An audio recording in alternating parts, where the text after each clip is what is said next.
this is how to download the Google Form responses.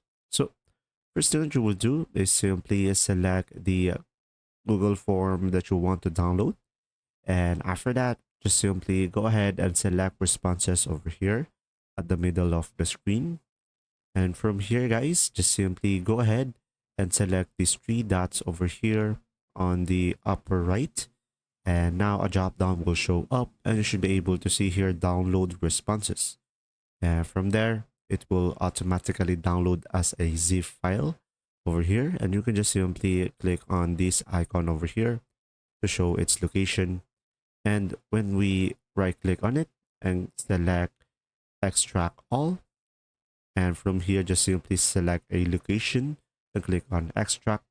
And from here, we should be able to have the CSV file and we should be able to download it.